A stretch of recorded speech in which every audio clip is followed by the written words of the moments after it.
শুভ সন্ধ্যা আমার প্রিয় দর্শকরা, তোমাদের in the light off history ইতিহাসের আলোয় ইউটিউব চ্যানেলে স্বাগত জানাই। ভারতবর্ষ, মিশর, সিসিলি, রোম প্রভৃতি সাম্রাজ্যে একসময় কৃতদাস প্রথা ছিল। তোমরা ইংরেজি পরিভাষায় যাকে বলো স্লেভ ট্রেড।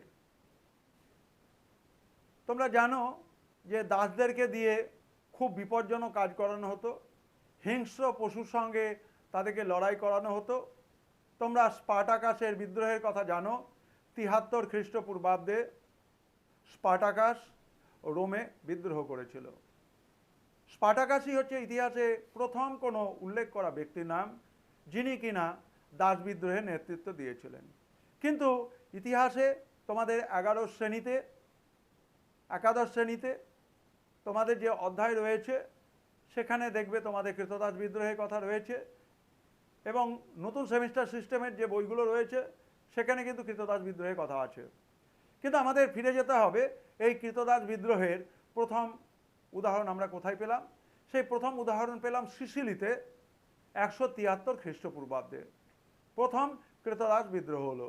মানুষকে মানুষ পশুর মতো আচরণ করছে, তাকে দাস হিসেবে, বিশেষভাবে যারা যুদ্ধে পরাজিত হতো তখনকার দিনে তাদের অঞ্চলের মানুষদেরকে হাতে পায়ে শিকল বেঁধে নিয়ে আসা হতো, তাদেরকে বিভিন্ন সার্কাসে জন্তু জানোয়ারের সঙ্গে লড়াই করবার জন্য পাঠিয়ে দেওয়া হতো, এবং ততক্ষণ পর্যন্ত সেই খেলা চলতো যেটার নাম আমরা জানি যে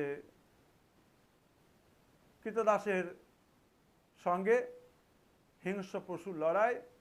এবং তোমরা দেখেছো যে স্পার্টাকাসের বিদ্রোহ হয়েছে, এবং সেই বিদ্রোহের পরে কিন্তু শাসকরা সজাগ হয়নি।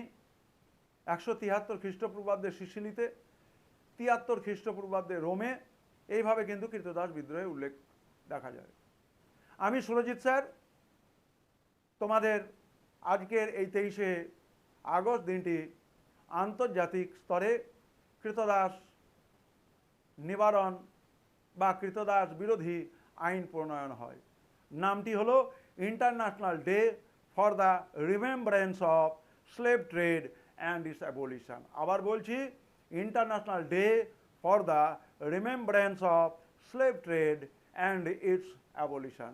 ধন্যবাদ, সবাই ভালো থেকো।